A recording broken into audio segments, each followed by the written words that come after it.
Hello, everyone. Donald Trump's strategy when it comes to the war in Ukraine appears to be the same as his strategy for other things, too. For example, his insane tariffs, where he goes back and forth. Well, I'm never going to step back, and then he cancels them, and then he reinstalls them, and then he cuts them. I mean, it's like that. And while I totally get that going back and forth, yanking people around with tariffs is bad, because as we speak, people are losing their savings and their livelihoods. I get it. But at least, even if you lose your 401k, hopefully you're still alive and you can figure something out.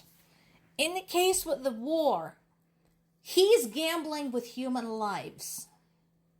Every day, every hour that passes that he is engaging in this idiocy, people die. And you can't fix that. So what are we up to now?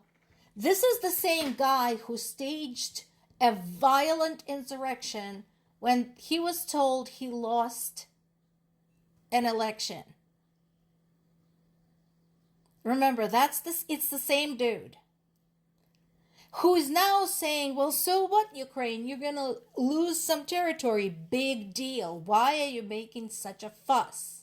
And now he's basically blaming Ukraine, as represented by its President Zelensky, for being difficult because Ukraine is not happy to give up any land.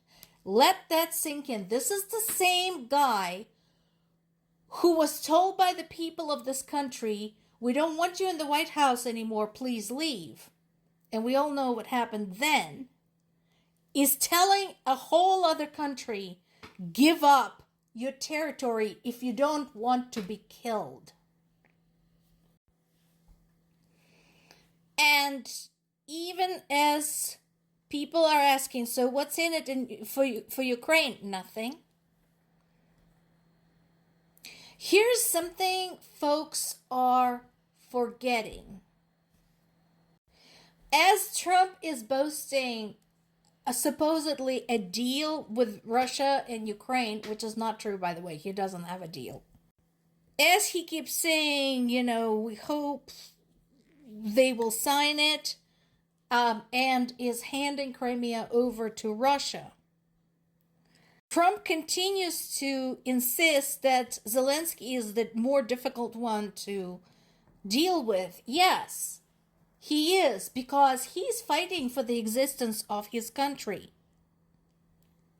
And he is sick and tired of your bullshit, as he has the right to be. Stop wasting his time. If you're gonna walk away, walk the fuck away. Yes, it's gonna be bad, but at least then we'll know. And we'll just proceed without you. But no, you shithead want a feather in your cap. You want to be able to tell everybody that you secured the peace in Ukraine, regardless of the terms, regardless of who dies, regardless of who is mistreated and discriminated against.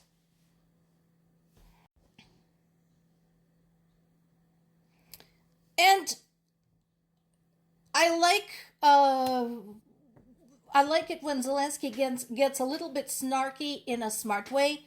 So he recently posted something from the first Trump administration. Namely, the text at the time drafted by Pompeo. That was in 2018. In which Trump administration stated very clearly that they understood that Crimea was Ukrainian territory and Russia had no right to it. They said that. Somebody from Trump's administration at the time, representing Trump himself, said the United States rejects Russia's attempted annexation of Crimea and pledges to maintain this policy until Ukraine's territorial integrity is restored. That you, bruh? That you, Donald? That was you. 7 years ago. What the fuck happened? Mister, I never take my words back. And no, you can't say nobody's asking Zelensky to recognize Crimea. That's exactly what you're trying to get him to do. That is exactly what you're doing. And you're accusing him of prolonging the war because he's trying to hold on to the territorial integrity of his own country. Here's something else. Speaking about,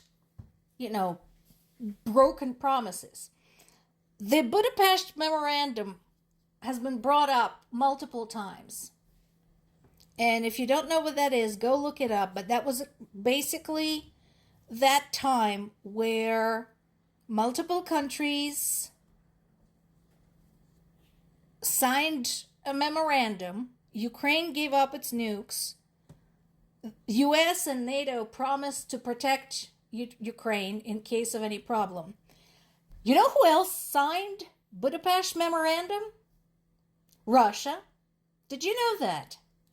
And you know what Russia had committed to at the time? To not use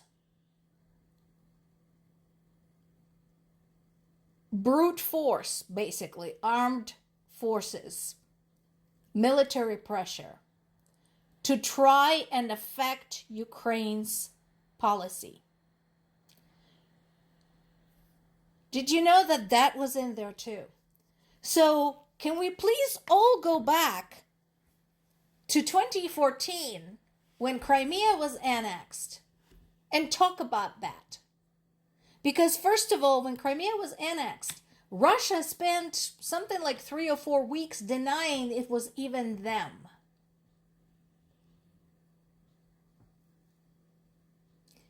They did the same thing with the Donetsk-Luhansk region.